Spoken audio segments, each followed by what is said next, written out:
Right. So many of you know I don't really do this talking head stuff. It's not my thing. I'd much rather be talking about printers, tools, and things you can actually make. In fact, this isn't really even that, as you can probably tell from my eyes flicking to the side. I'm more reading a statement I want to make. But I've just experienced something that people have accused me and other creators of for a while now, and it's something I have frankly defended against pretty hard because I'd never experienced it personally until now. So yeah, it actually happened. And the preamble intro here is important. I'd normally do this sort of thing as a live video, but for anyone who's experienced my live videos, you'll know how easily distracted I am and how I tend to waffle on. Yeah, more than this.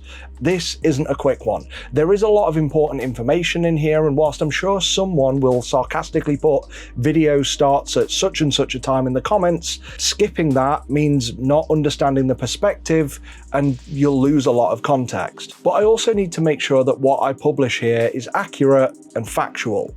So, Creality, or at the very least a representative of said brand, tried to force my hand and make me change my review. And not even in ways that even mattered, but they asked me to remove things that the entire community already knew anyway. And on top of that, I'll say that someone is playing games with YouTube algorithms by selectively paying to promote both my videos and others to different audiences, and I think that's to game the YouTube algorithm, and yes, that's doable, but in the long run, that doesn't usually matter. Now, I fully expect that some people will see this video as no more than me having a whinge about Creality. I'm sure that narrative will come up, which is exactly why later in this video, I'll cite a solid historical example of the brand doing similar things with another well-trusted creator, a very well-trusted creator, more so than me, and that's someone who recently released examples of the brand behaving the same way over multiple years. Now, all of this comes down to what actually happened, so let's rewind properly. I've reviewed dozens of Creality products over the years, and honestly, the general tone of those reviews has been pretty consistent. They're very mid-tier machines, which is absolutely fine. They tick a lot of boxes, but like many recent brands, they've been accused of more following trends than true innovation in this space. I don't think that's an unfair way to put it, and based on my own experience and based on a large volume of reports of quality issues, I just don't feel they're a leading brand in terms of product quality either. But even when saying that, I expect the majority of people who buy Creality printers get machines that are mechanically fine. I genuinely do believe that. But yeah, I have still consistently perceived a larger volume of quality complaints around Creality than almost any other brand on the market. Now, is that because they sell more machines, so proportionally you're just gonna see more complaints? Or are they actually worse? Truthfully, I don't know, and nobody does. I've said this now for a long time, that there is no responsible way to infer an individual product's overall quality from a single test unit. Even I often wonder, has this printer I've just got been manipulated in some way before I got it? You know, cherry-picked, so to speak? Not just from Creality, but from any company. But let's say, even if I had 10 of the same printer that I bought myself, I'd need months of testing. But even then, are those 10 from a bad batch? A good batch? You just don't know. I don't have the access to dozens of machines or the space to run them for a year. Neither does almost any reviewer. So all any of us can really do in order to give you, the viewer, a responsible analysis is infer based on what has come before. And so a brand's reputation follows it across generations, whether they like it or not.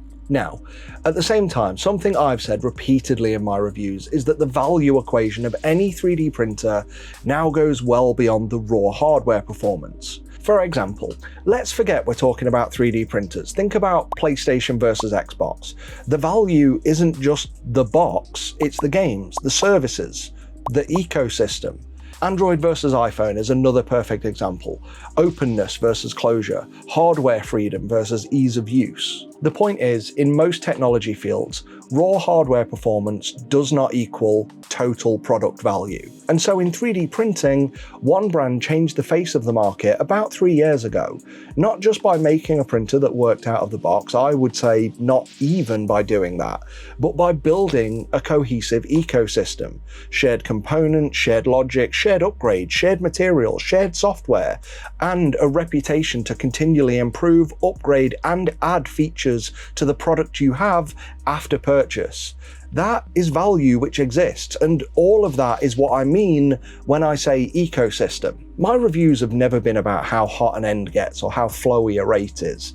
They've always been about the practical benefit. What can you actually print? How easy is it? And what real-world value do you actually get from the provided features, software, and the way they've been implemented? What does that infer long-term? So I often talk about the core features, then the UI, the slicer, the overall ecosystem around the product in terms of software, hardware, and accessories, and whether there is or isn't cohesion between it and other machines in that product line. Because, and yes, I know I'm repeating this, but it's the main point, all of those things do add value to you, the consumer. Now, whether those values matter to you specifically or not, is just a decision to make, and it should be an entirely dispassionate decision, which I know is asking a lot on the internet, but all of this stuff is no more personal than deciding between a bed slinger or an enclosed machine, a more open machine or an easier to use machine, a machine with rubber feet or plastic.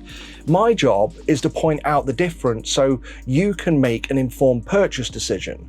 My job is not to influence you, even though that's a natural effect of just having a platform in the first place. So with these beyond hardware elements, I talk about them often because honestly, hardware has kind of hit a wall. Physics now seems more of a bottleneck because you can only heat and cool materials so fast before quality, accuracy, and strength start to suffer as a natural result. And the other thing is, and this isn't a slight, but most reviews online, including mine, don't even show the maximum potential of most printers. We show default profile results from the profiles given to us by the brand, sometimes a bit more, but the point is, with enough time, testing, updates, community support, most printers can be pushed far further, and with enough effort, when you do that, the quality and performance difference between machines shrinks to a point where I feel it's likely imperceivable between them. But that brings us back to the truth of modern reality, and the modern reality is that most people don't want to spend weeks tuning their machine or waiting for the brand to tweak it to make it better. Most people want good enough out of the box. So this brings me back to, when comparing printers today, this is why I feel and focus on the real advancements are increasingly in the software and ecosystem, and that's why I put more focus on user experience. Some of those improvements are genuine quality of life upgrades, adding new features. Others are just tweaks designed to look better on paper, such as changing material purge values to claim faster color changes when the trade-off is often worse quality. That kind of dressing up and more is, in my view, misleading marketing, something I'm passionately against. By all means, brands, make cheaper products, make products more accessible to more people, but pretending these things are the same or better than machines which are technically leading when it comes to innovation in this area is absolute pretense. And I feel it's designed to do no more than fool people. And that brings me neatly to the Creality 1A, the SparkX i7. That's quite an obvious joke. Go and watch my review, I'll link it down below. I don't think it was unfair, I don't even think it was overly critical, especially for a machine that I genuinely struggled to get good results out of. And as always, I just called it what it was, and what many people were already thinking. And I can't ignore the fact that when the same company sells the SparkX i7, the Creality High, and is about to release the Ender 3 V4, all very similar machines, the obvious question becomes, why does this even exist? And I also inferred that there's a large messiness element within Creality as a brand, where perhaps multiple disconnected teams, and yeah, they're people probably working independently, end up creating very similar products with little in the way of cross-compatibility from hardware to support. That alone is a very direct and real contrast to brands who have fewer machines and, once released, put more focus into not only refining but also upgrading those products products with new features. And I also think it's fair to say that Creality has now trained us on their behaviours to expect that no matter what we buy, there will likely be a new product before long. New products come out all the time, but again, historically, these new releases seem to divert development from the machine we bought, say, just last year.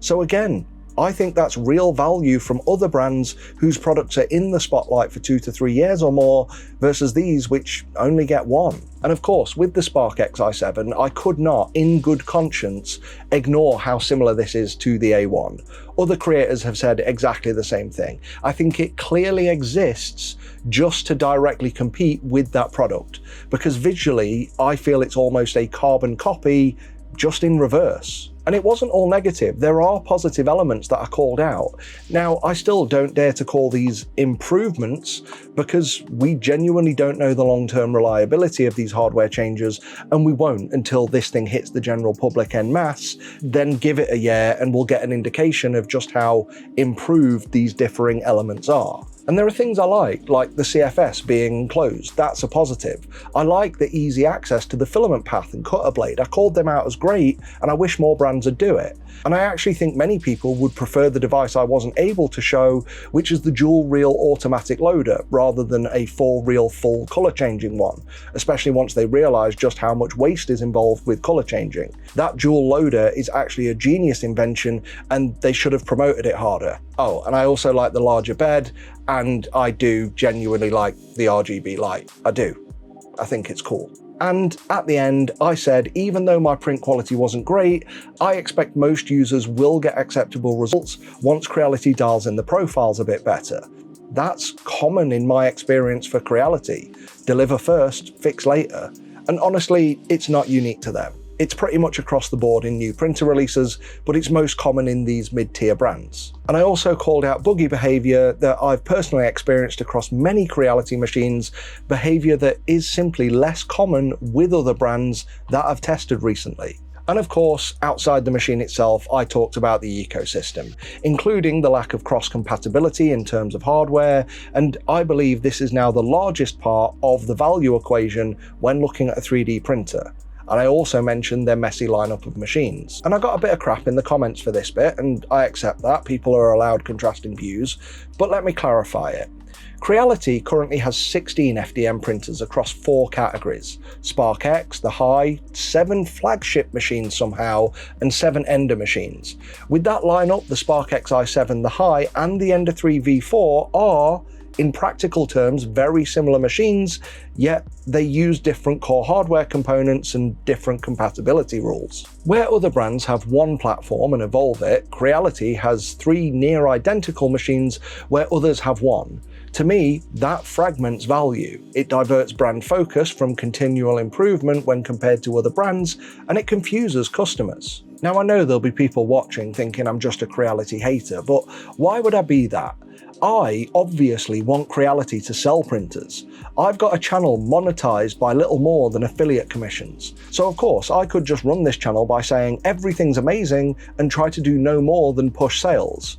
But I never wanted to be that. I always wanted to be the channel that is honest with you about my experience so you can make an informed and relative choice. And I actually read a tweet reply from Alan Mandic recently, which sums it up perfectly, because he said, without money, we can't pay our bills today, but without reputation, we can't pay them ever. Which is why I believe transparency matters above everything else. So yeah, I feel this brand critique is fair, and if taken on board by them with improvements put in place, I believe that they would have a stronger market position.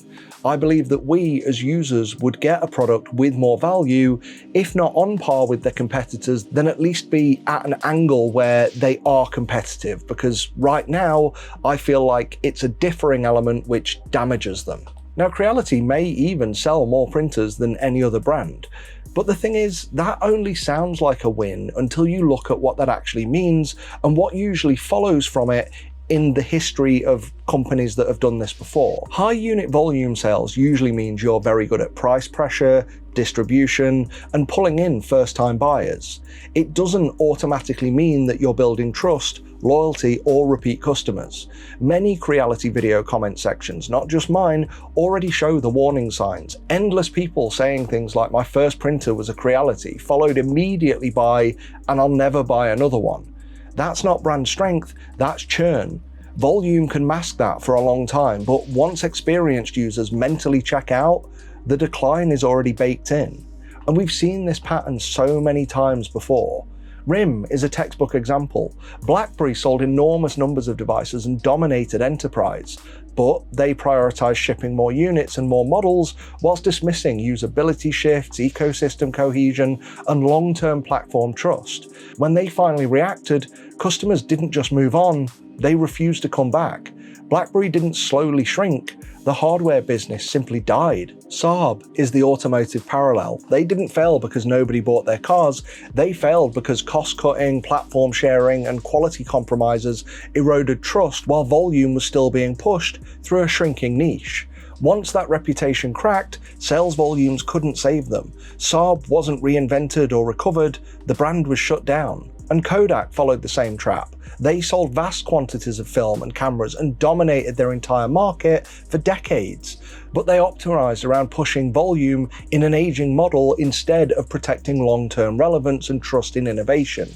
Even when they knew the market was changing, they clung to what still sold. And once consumer confidence shifted, their scale didn't matter. Kodak survives as a name, but the company that mattered collapsed. But the best analog, by far, is Blockbuster. Blockbuster didn't lose because Netflix had more features, and remember, they both competed in the physical media space first. Anyway, Blockbuster copied Netflix and in some areas even beat them on paper. Bigger catalogs, physical stores, so same-day access, aggressive pricing, subscriptions, and even early streaming attempts. Does that sound familiar? Competitive pricing, AI features, available in more brick-and-mortar stores and different locales? Yeah? Similar? The problem wasn't features, it wasn't availability. The problem was that Netflix had a fundamentally stronger core, simpler usability, clearer direction, and a model built around convenience and trust. Once people experienced that, Blockbuster's Me Too offerings just highlighted how clunky and confused the original experience had become. People didn't want Netflix but from Blockbuster, they wanted Netflix. And that's the danger of the path Creality are on.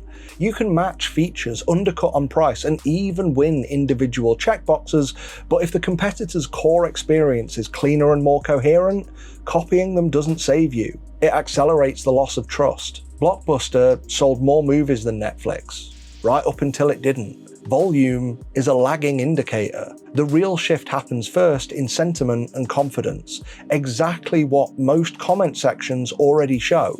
And when a brand becomes everyone's first purchase but nobody's second, that isn't dominance. That's just delayed consequences. So yeah, again, whilst I may come across as anti-Creality, what I'm actually highlighting is a potential poison in the core of their brand that could lead to a future where we simply don't have them at all. And none of us wants that, do we? Anyway, back to my SparkX video. I also called out that despite claims this is an easier printer to use, it runs almost entirely the same UI and software as other Creality machines, with Creality Slicer still being, in my opinion, one of the weakest Orca forks on the market. So yeah, I think that's a fair review. Praise the good, highlight the bad. You watch and decide if this is the machine you want. And initially, my Creality rep agreed. They said it was a fair and honest take on the machine. But big Creality, apparently, they didn't like it. And because they didn't like it, they tried, via my rep, to coerce me into changing it. So here's what happened next. After the video went live, I was told the review was honest and fair. No factual inaccuracies were raised, no technical corrections were requested. But then, the problem I was informed of was that the ending might get my rep in trouble, and I'm like, how?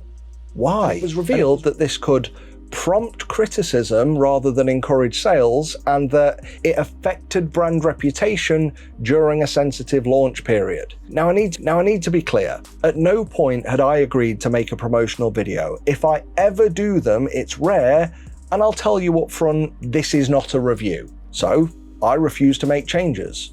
Then later, I was further asked to remove specific remarks, with screenshots shown in isolation of the wider context I delivered them in. And I was also told doing so would help keep the door open for future collaboration. And I was told that leadership expects creators to be brand friendly. No, that's not feedback, that's editorial pressure. And when future access is tied to compliance, to me, that's coercion, and this was just the start. So I asked, had I made any factual errors? Where were they? I even retorted that if Creality didn't want to be directly compared to other brands, perhaps they should not have released a machine that was so directly comparable to another brand. I mean, this is so on the nose. Come on, Creality. Who are you trying to kid here? This isn't a simple case of every white bed slinger on the market is now an A1 clone, but considering they've put out the Ender 3 V3 and the Creality High in the same time the A1s existed, and with most of the changes here being ones that more closely emulate the A1 visually, at the very least this is the physical embodiment of that meme where you ask your mum for an A1 and she tells you that you've already got an A1 at home. So I refused to make changes again. But then came the emotional pressure from my rep, saying things like, I'm sad, I feel disrespected, this is affecting me personally, I'm being questioned by leadership all day. Now, I've got to be honest, I do appreciate that my rep is one person stuck in the middle here, and my biggest worry is that she could be bearing the brunt of all this fallout with Creality. So essentially, I feel like I'm seeing her get scapegoated with the responsibility being placed entirely on her as one individual. And I expect any response I get now to be along the lines of, oh, she was acting alone, she was new, she said the wrong thing, lost in translation, didn't mean that, all of the excuses. And all of this will come despite her having incredible English literacy. She repeated the points I'm bringing up here, and everything I've seen leads me to infer that this attitude is real and comes from deeper within the Creality hierarchy rather than one individual, especially when I know other creators have received similar pressure around making exactly the same direct comparisons to the A1. And the worst bit is, these attitudes actually add credibility to the exact points I was making in my review of the SparkX i7. It seems like this is a printer from a company that has become so large they've got too many chiefs, too many independent teams releasing similar but inconsistent products, which together devalue each other by adding confusion to a brand that operates in an already confusing market. But back to the emotional pressure, because I actually had to digest this for some time. It did genuinely upset me, and I was worried that I could have caused hurt to this person. Now, we both should be professional first, and this is where I think a bit of a line was crossed. So if upset has been caused, I am sorry. I genuinely am. But at the same time, professionally, nobody at Creality or any company should be shifting that type of pressure onto any reviewer and expect them to rewrite a published review just to protect internal optics, or external ones for that matter. Emotional pressure is beyond unprofessional. It's personally inappropriate for the type of relationship we should have. Now, there's a couple of other bits that I need to be clear with you on. So first, she also said to me during this chat that I was very favourable to Creality as a brand when I spoke to her in person at Formnext, which she inferred is why she decided to send me a printer. But, and I have a witness to this, I wasn't positive about Creality. I said I've got a fondness for the brand due to my first printing experience being on a CR10, but I also told her she's got a hard job because Creality releases too many products too quickly, doesn't support them for long enough before releasing new machines, and the community pushes back hard against that. I said plainly that Creality is not perceived as a high quality brand, which I reiterated on a live phone call with her later. And I also said if the company released fewer products and supported them properly, they'd earn far more respect and more customers long term. But what worries me most is their mindset, because this bit tripped me. She suggested that other brands, and you know who, only receive good reviews because of contracts in place, and I've got to say, this is deeply flawed.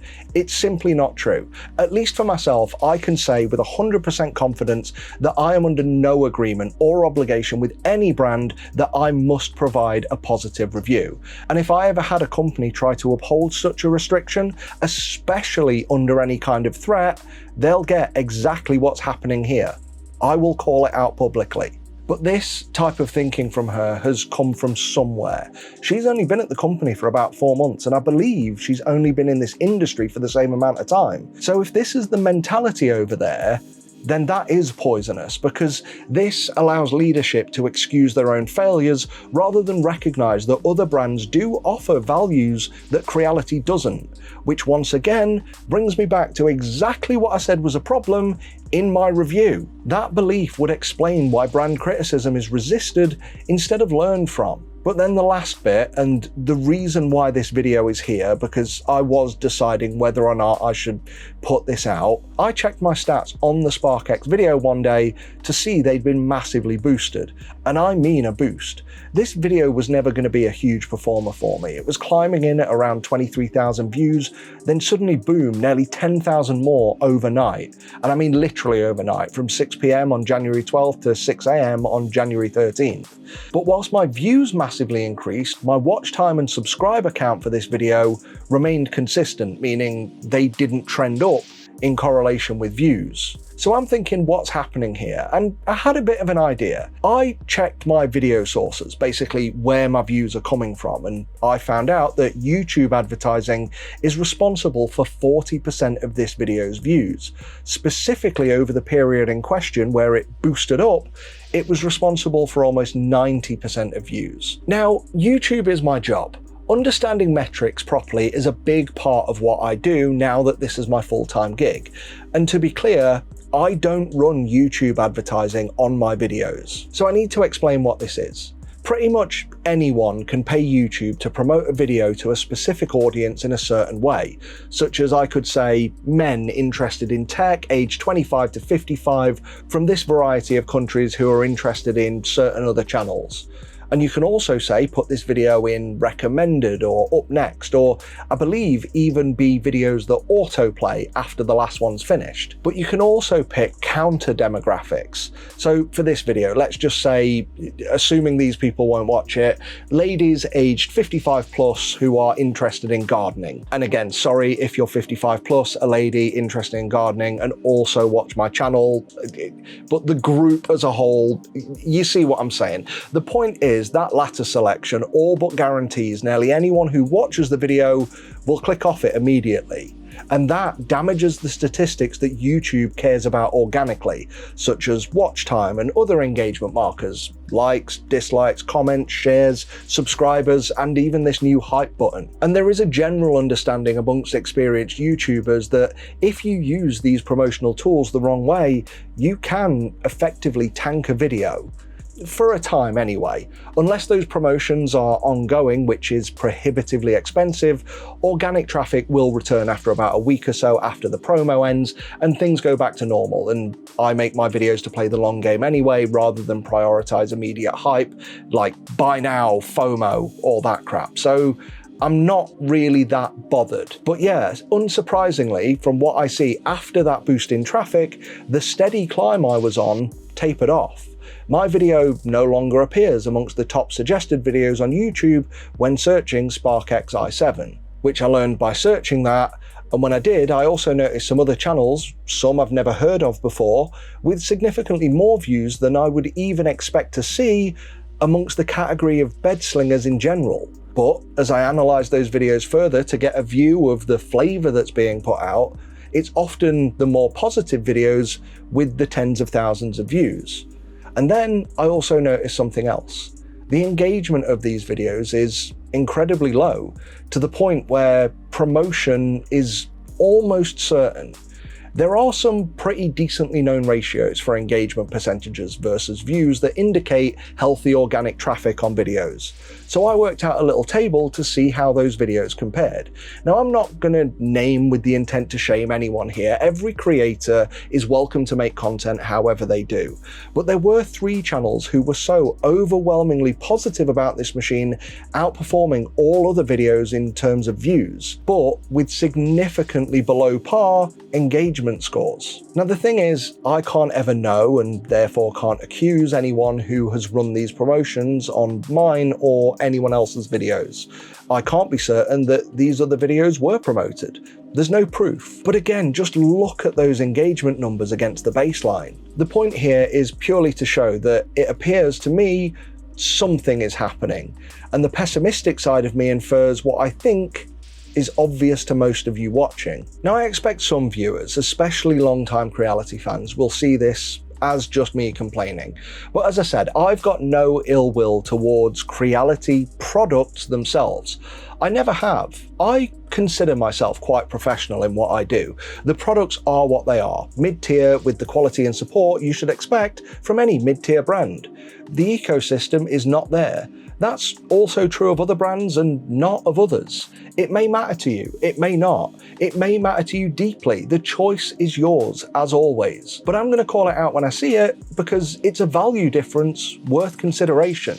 But this isn't even about me, it's about you and what you deserve. And no, none of us deserve full insight into a company's business and how they choose to operate. We don't deserve full transparency behind their decisions.